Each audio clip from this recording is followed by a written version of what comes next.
Audiotree Live, where you discover your next favorite band. Today is July 16th, and I am your host, FINGY. Today, we have Graham Hunt in the studio. With timeless guitar pop marrying a sly lyrical sensibility, Graham's music proves slacker charm and Heartland earnestness can coexist in harmony. Take it away.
Beautiful. Timeless world forever. And timeless it is. Oh, did we get a broken string over there? Yeah. Hey, were you shredding too hard? That's okay. I wasn't trying. But... And that's how it goes. Usually you don't try, and that's how the magic happens. But to the effect of Timeless World Forever, this is a timeless project influenced by a lot of timeless artists. I was reading that the Beach Boys, the Chicks, Scientists, Lucy, so many different artists were, paid attention to and referenced while creating this. Was there anything specific you were trying to capture with those references, or were they just influencing the overall feeling?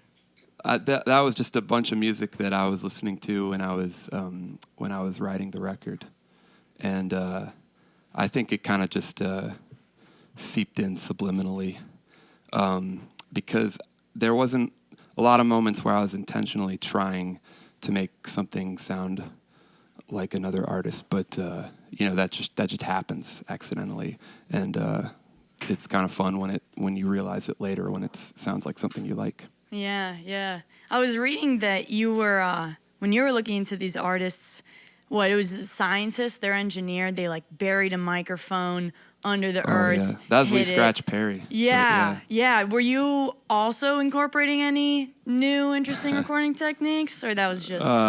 Yeah, I mean, I don't know if I can think of something specifically, but I definitely do a lot of experimenting in the studio. Yeah, stuff like that, but I can't think of anything off the top of my head. Yeah. When you were making this album, did anything specifically come easily that you didn't anticipate? No, it all was very arduous. Tell me more. But that's the beauty of it, because it's all worth it in the end when it's done. Yeah. What were some challenges you faced that you didn't necessarily anticipate? Being able to sing well, and maybe like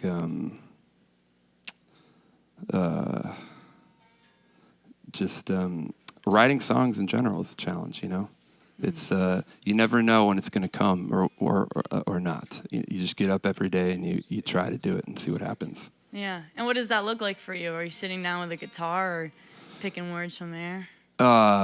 Some days I'm sitting down with the guitar. Some days I'm just writing down nonsense in my notes app. Sometimes I'm just taking a walk and thinking about stuff. All sorts of methods are employed. Sometimes I'm just recording. My roommate's just making strange sounds with like a bongo and a melodica, and seeing if that turns into a song. Anything could happen. Yeah, beautiful. I like that. And with this project, is there anything identifiable that differentiates itself from your previous projects? I don't know. What do you guys think?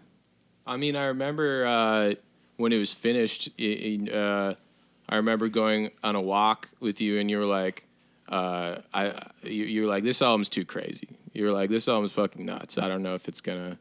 And I was like, no, it's your best record. I was worried there wasn't any hits on it, but it's. I feel like it's the most consistent one I've done. I'm pretty happy with everything on there.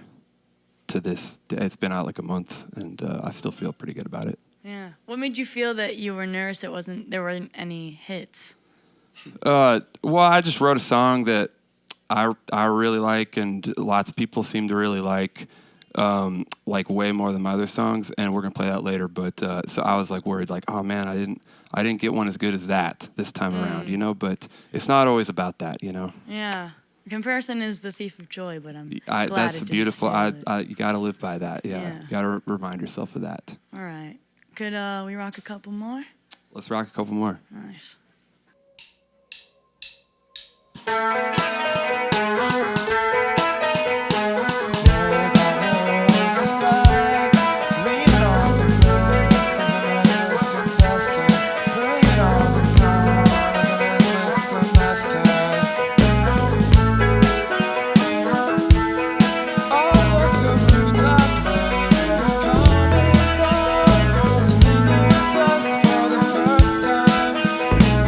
From the shell of the railroad sky, from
Hey guys, this has always perplexed us here at Audiotree. Over 88% of you that watch our show are not subscribed to our channel.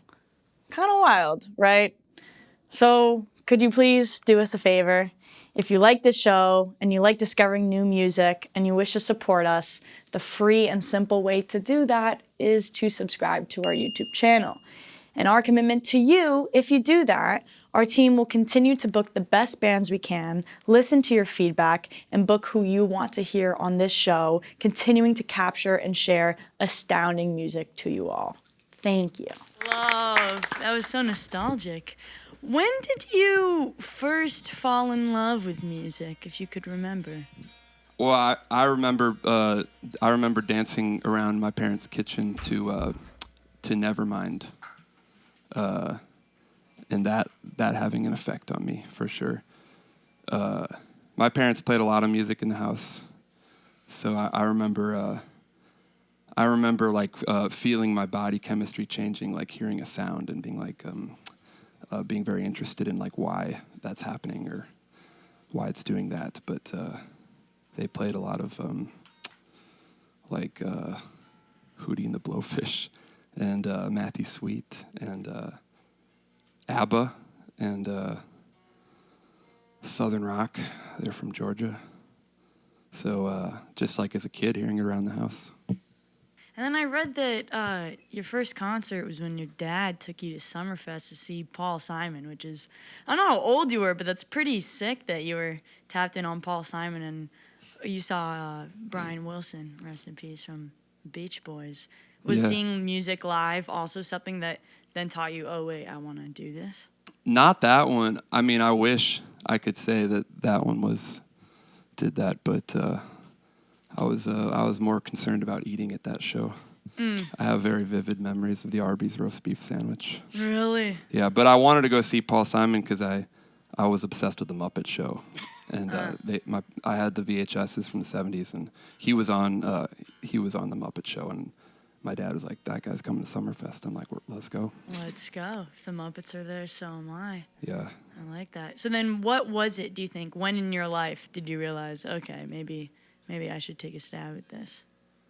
Well, in sixth grade we had this weird project where like the every homeroom like was writing had to like rewrite a Beatles song to like fit the theme of an ancient civilization, and so there was a kid in my class that played guitar, and there was one of the teachers that played guitar, and that was kind of like involved in that. So, they kind of took me under their wing, and so I was playing some bass, and I just remember going home and being like, "That's the most fun I've ever had in my life," and it's still the most fun I've ever had in my life. Yeah, you peaked, man. Were you Mesopotamia or Sumer? Maya. I think it was Maya. Oh, I don't know. That's a great civilization. Yeah. So I've heard.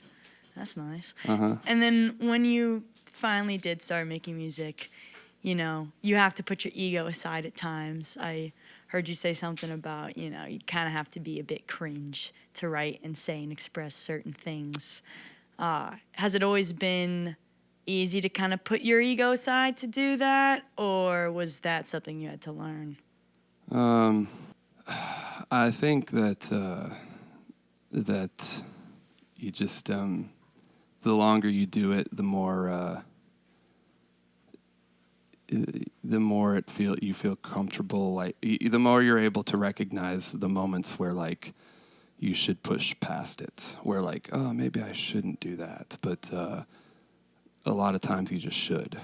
Yeah. And the older I get, the more I'm like comfortable recognizing those moments and recognizing when it's when I should push past them, if that makes any sense. Yeah. Are there ever those moments that have an inverse relationship of something indicates to you, oh, I shouldn't do that, so therefore I should do that?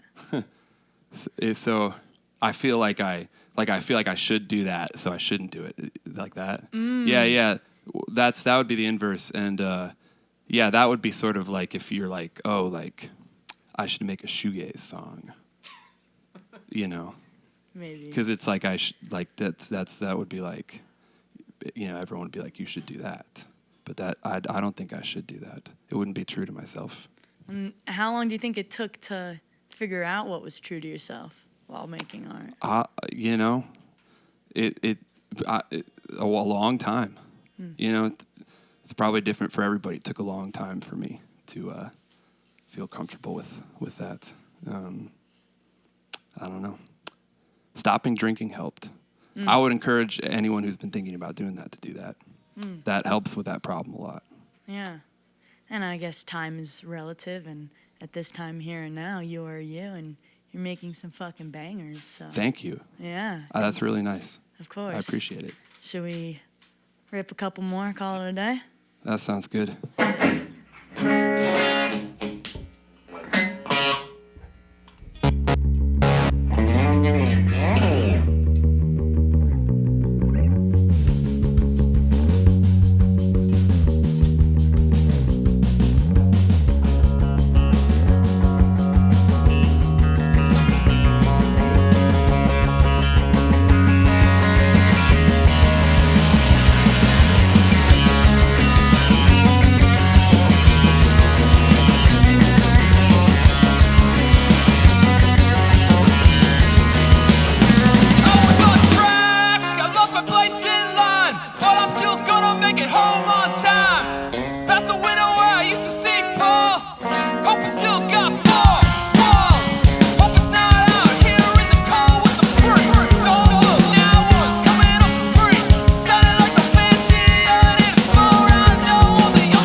the one and only. Thank you so much for being here today, man. Thank you. Yes, thank you to our crew for capturing this. We can't do this without you.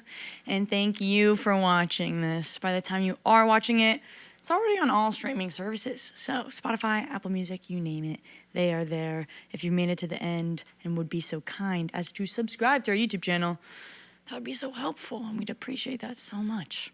My name is FINGY. Thank you so much for watching, and we'll catch you next time. Peace.